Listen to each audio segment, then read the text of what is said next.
Imagine waking up tomorrow, checking your bank account, and discovering that the government has deposited free money. No application, no interview, no boss asking why you're 7 minutes late. Just money. Sounds fantastic, doesn't it? But before we fire the confetti cannon, let's talk about Universal Basic Income, UBI. UBI means everybody receives a regular government payment, whether they work or not, to spend however they choose. Supporters say it could reduce poverty and provide security as artificial intelligence changes employment. Politically, it sounds irresistible. Vote for us and everybody gets money. But here's the important question: what happens next? If UBI puts considerably more spending money into the economy without increasing the number of houses, food, or other necessities, prices can rise. More money chasing the same goods can mean inflation. Not every UBI scheme automatically creates inflation.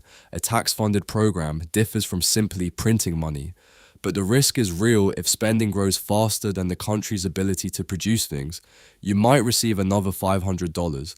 But if your rent, groceries, and electricity rise by $500, congratulations, you've traveled an expensive circle and arrived exactly where you started. Then another election arrives. One politician promises to maintain the payment, another promises to increase it. And somewhere in Wellington, a calculator quietly bursts into flames. Every payment comes from somewhere: taxation, borrowing, spending cuts, or newly created money. There is no mysterious money tree behind Parliament. If there were, the government would probably establish a working group to investigate it. There's another danger. If the difference between working and not working becomes too small, people may ask, why am I getting up at 6, driving through traffic and dealing with Kevin from accounts when I could remain at home? Society still needs builders, farmers, plumbers, nurses, mechanics, and thousands of others doing difficult, practical work. Some say, don't worry, robots will do everything. Really? Send a robot into a muddy Northland paddock to find the broken fence, avoid the angry bull, and repair it before the rain arrives. Let me know how that goes.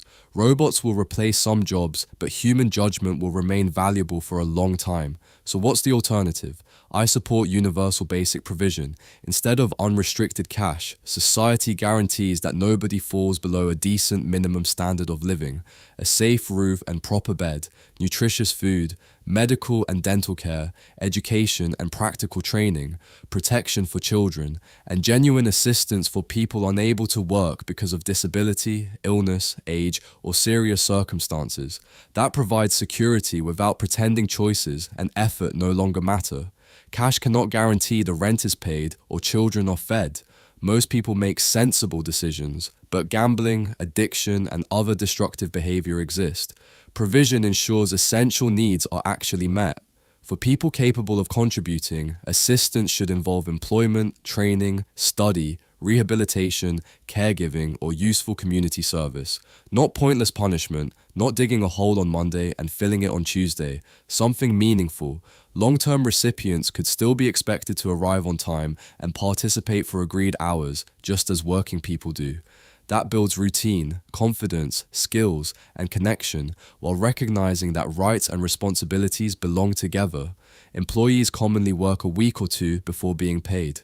Builders and farmers may work much longer before receiving anything. Effort normally comes before income. There should always be compassion. Anybody can lose a job, become ill, or encounter terrible circumstances. A decent country catches people when they fall. But catching somebody differs from carrying every capable person indefinitely without expecting anything in return. I would love unlimited free money to work. I would also love a self-cleaning house, calorie-free meat pies, and a robot that repairs fences without getting stuck in the mud. But public policy must survive contact with reality. So when somebody promises UBI, don't immediately cheer, and don't immediately dismiss it. Ask 4 questions. Where will the money come from? What could it do to prices? Will working remain worthwhile? And how will essential needs be protected? My position is simple. Security should be universal. Nobody should live without food, shelter, healthcare, or education. But effort, contribution, and responsibility should still matter. Compassion without structure can create dependency. Structure without compassion can become cruelty. We need both. Provide what people genuinely need. Support those who truly cannot work. Help capable people contribute, and never mistake the promise of free money for a plan that is actually